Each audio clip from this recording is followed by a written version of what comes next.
All right, man, y'all see the thumbnail, y'all see the title. We're going to be going ahead and grading this rookie draft class for the New York Giants. And as you know, this is probably Joe Shane's best draft class. And as you see with the grading scale, I mean, it shows. It definitely reflects. I probably should do something and go back to the other previous draft classes and kind of group them all together and see where we grade all the players overall. But as you're watching this video, your boy is actually on a little bit of a trip, a little cruise I'm going on. So definitely enjoy this video. I'm posting this out so y'all can still have some content while I'm out there.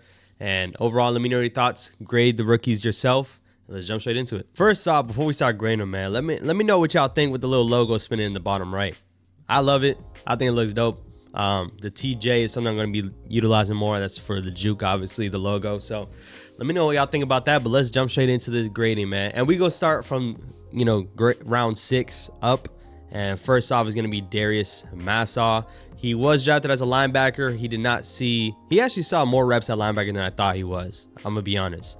And honestly, we're going to throw him in the C tier. We're going to throw him in the C. C is average. C, you're passing. He definitely is probably going to stay on this roster for another year. I'm not going to say he's an impact player, but hey, this guy had an interception when all the DBs didn't have an interception for the next 12 weeks. So he actually has to be on there for any type of impact. But overall, he's your special teams guy. Nothing too crazy going on there, but probably the least impactful from this draft class. I think we can say that. But overall, C grade. All right, y'all, for the 5th round, definitely one of our studs on here is going to be Tyrone Tracy. And some of y'all might not be happy with this ranking. I'm throwing Tyrone Tracy at a B. At a B. Now, let's look at what we had, right? I mean, we lost Saquon Barkley, one of the top running backs. We added a guy like Tyrone Tracy in the 5th round. I remember, in the preseason, while during the training camp, he turned his ankle. It looked like he dislocated it. They had an air cast on it. Everything looked, down. And we were all in shambles about Tyrone Tracy and his injury. And then he turns out to, be fine, and he starts off the season. So, I mean, just remember that narrative. Imagine if that was really what went down. But Tyrone Tracy's stats on the year was 839 rushing yards, along with 284 receiving yards, 5 touchdowns on the ground, 1 through the air. And overall, once again, dual threat back. Tyrone Tracy didn't start off as a starter. He took over eventually over Devin Singletary, and the rest is history, man. Over 1,000 scrimmage yards, first rookie duo, as we know, for the Giants. But overall, the production that we did get out of Tyrone Tracy compared to Saquon, I feel like we didn't miss too much. I'm gonna be honest. And yeah, don't look at what Saquon's doing in Philly. Look at what Saquon did last year for us. I definitely think the production is right up there with him, and he didn't even start majority of the time.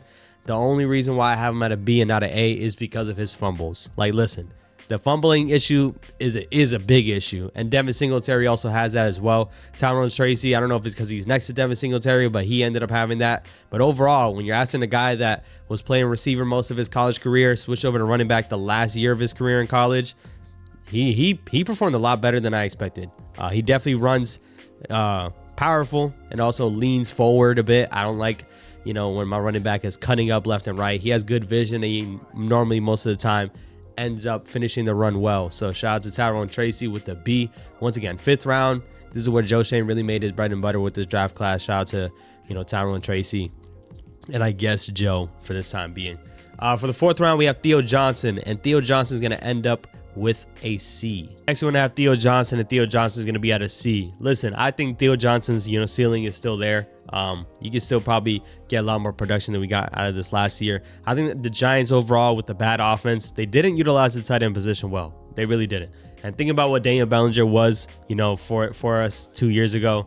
Think about where he is now. It's kind of crazy, but overall, Theo Johnson still has the size and the speed. I think the upside is definitely still there. Theo Johnson was able to put up 331 receiving yards along with 1 touchdown, and he did miss a couple of games. So overall, Theo Johnson, he gets a C rating. Probably could have been better. Not too much that I look at, except there was a couple of drops that he did have that he kind of has to hold on to. But Theo Johnson gets a C, average passing, as we know.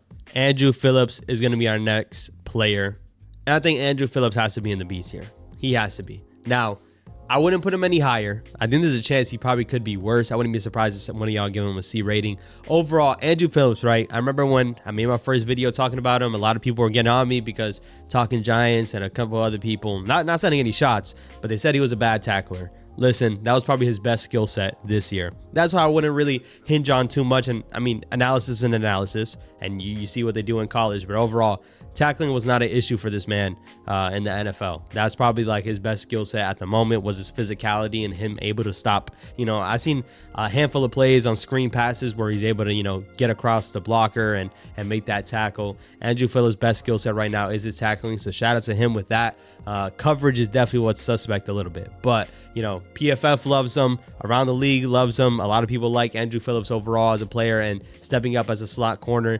We need his coverage ability to just, be a little bit better. Overall, the whole DB room got cooked. So I wouldn't look at Andrew Phillips and say that he's locked down for sure. Just overall, once again, hopefully Andrew Phillips can continue to, improve a bit. As we know, players are allowed to develop, and I think we should give them the chance. Overall, a B is not a bad sign for him. I can see the argument to make him as a C. I really can. And I'm going to do that. That's what we're going to do. We're going to switch it to a C.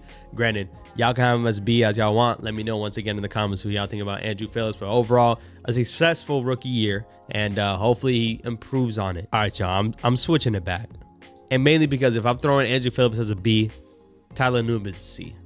I'm not throwing Tyler Newman any above a C. And if you ask me, Tyler Newman or Andrew Phillips, who was the better player this past year, I can't put them on the same level. So Andrew Phillips is back at a B, and Tyler Newman is at a C. I'm flipping and flopping. Tyler Newman coming out of Minnesota, he was a ball hawk. He was coming in with a lot of interceptions, and in the NFL, he doesn't have a single one to his name as of yet.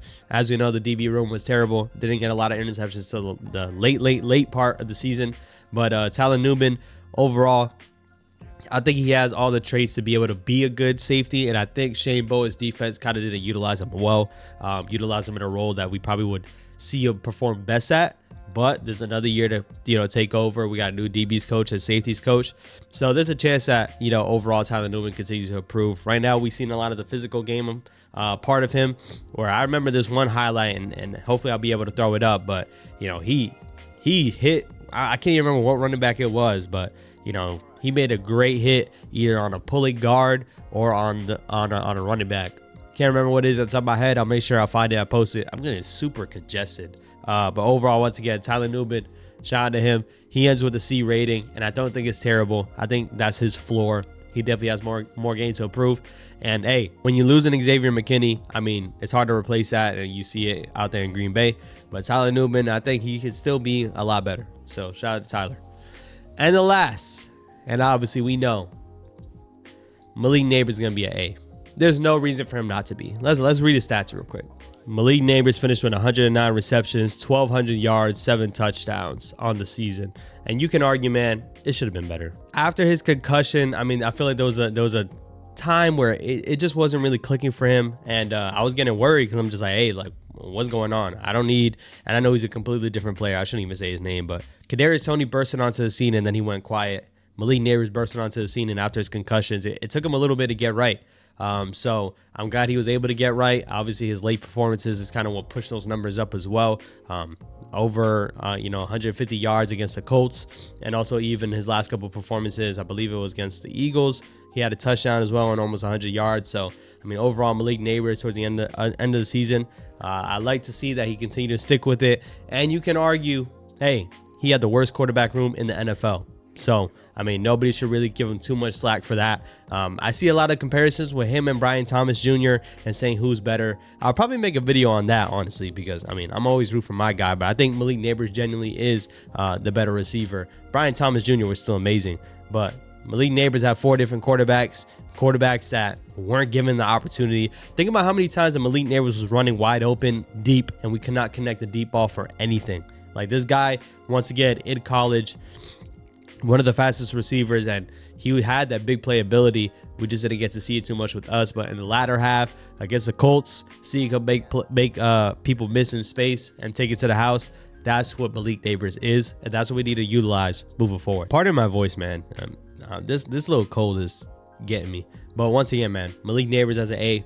I think that's the only right rating. Like, if there was an S tier, I probably would put him as an S tier. This guy's gonna be crazy, and hopefully, if we land our quarterback, let it be Jackson Dart, let it be Shedeur Sanders or Cam Ward.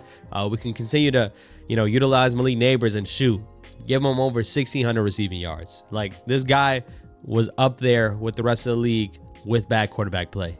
It's only going to get out from here. Shout out to Malik Neighbors. He's definitely the slam dunk. And there goes my ratings. Nothing below a C. Honestly, I don't think anyone's below a C. So it's a solid rookie class. Shout out to Joe Shane. I mean, he's here again. So this upcoming draft, 2025, he needs to do the same thing. We need the same type of production out of these players. And granted, we didn't win too many games, but give them another year. Bring in another group. This team can get a lot better.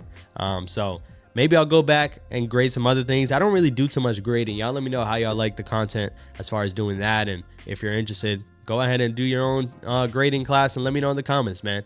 Once again, I appreciate y'all. Not really too much going on in Giants land at the moment. Once again, I will be AFK on a cruise without some cell service. So if anything breaks, I mean, hopefully I'm able to get on it, and y'all definitely hit me up and let me know. But I will catch y'all on the next one. Make sure y'all subscribe to the channel if you're new. And yeah, man, catch you on the next one. Peace.